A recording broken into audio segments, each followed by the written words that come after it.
In the first 10 seconds of this story, the most disturbing truth is not how the victims died, but how the killer lived. For 3 decades. He slept in his own bed, drank coffee every morning, spoke to neighbors, waved at police patrol cars, and never once felt hunted. Because the man responsible for a trail of silent graves was never officially named, never charged, and never truly seen, even as investigators walked past him again and again, unaware that the monster they were chasing was learning from their every move. This true crime story, built in the dark case files tradition, begins in the late 1970s in a series of small industrial towns scattered across the Midwest, places where life moved slowly, where night shifts ended at dawn, and where nobody locked their doors because nothing ever happened there until it did. The victims at first seemed unrelated. A runaway teenager found near railroad tracks, a divorced waitress discovered in her apartment bathtub, a factory worker whose burned car was pulled from a ditch. Different ages, different backgrounds, different scenes. Police initially treated each death as an isolated tragedy, accidents, crimes of opportunity, bad luck. But beneath the surface, there were threads too subtle to see unless you stepped far enough back. Each victim was last seen alone. Each had vanished for several hours before being discovered. Each scene showed signs of careful staging rather than chaos.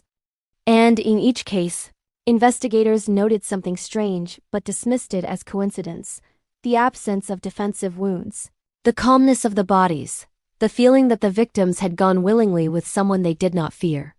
The setting was a time before digital surveillance, before DNA databases, before instant communication between departments.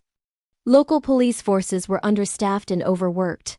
Reports were typed, filed, and forgotten. And in that silence, the killer thrived.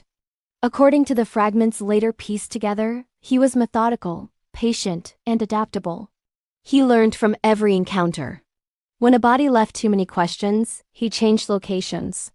When a pattern threatened to emerge, he altered his routine. When police began canvassing nightlife venues, he stopped hunting at night. This was not a frenzied murderer driven by impulse. This was a strategist. The crimes themselves followed a slow evolution. Early victims were abducted in public-facing areas, bus stops, bars, roadside diners. Later victims vanished from parking lots, workplaces, even hospital entrances. Witnesses occasionally described a man who seemed helpful, ordinary, even reassuring. Someone offering a ride.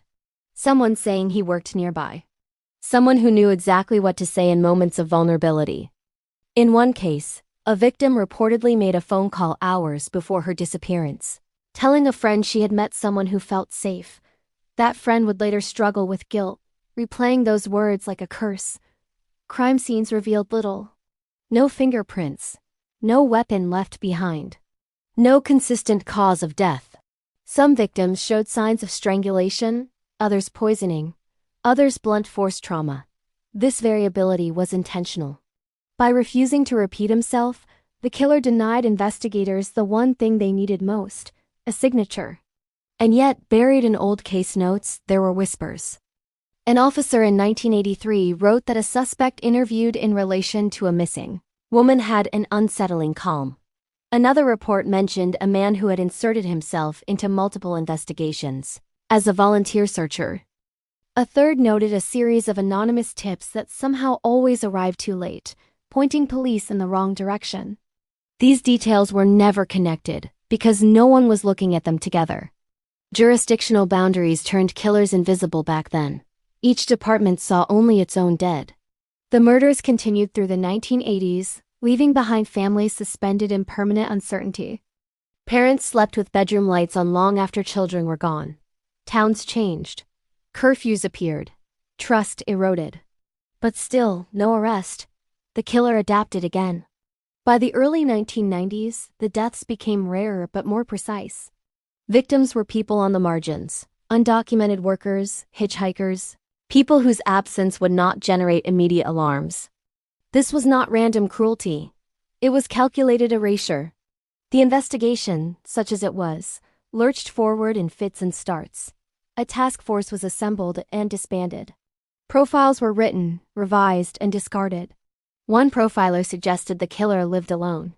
Another insisted he had a family. A third claimed he traveled constantly for work. Each theory contradicted the last. Publicly, police asked for tips. Privately, morale collapsed. Detectives retired carrying unanswered questions like open wounds. Evidence degraded. Witnesses forgot. Files yellowed.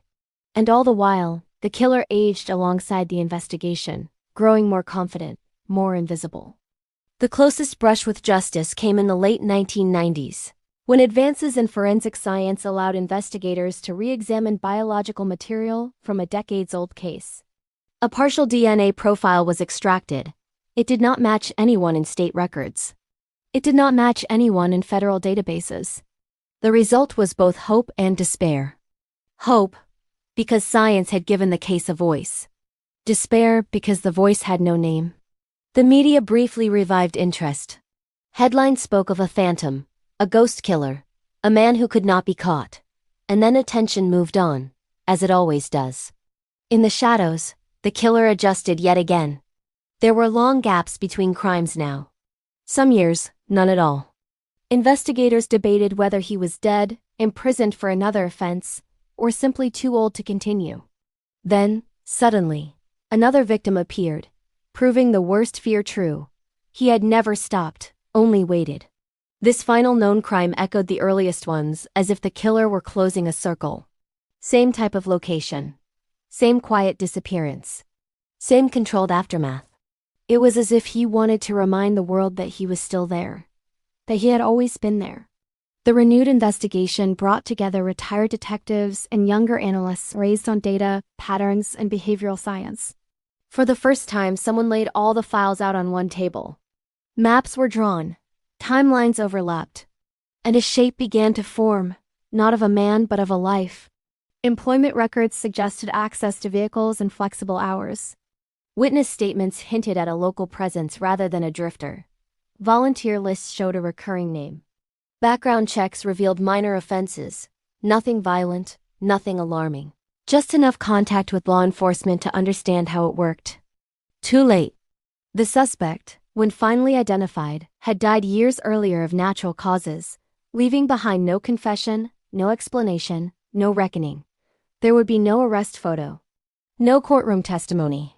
No sentence. Families were informed with careful words that offered clarity without closure. The public reaction was muted and furious at once. How could a serial killer evade police for 30 years and never face justice? How many chances were missed? How many warnings ignored?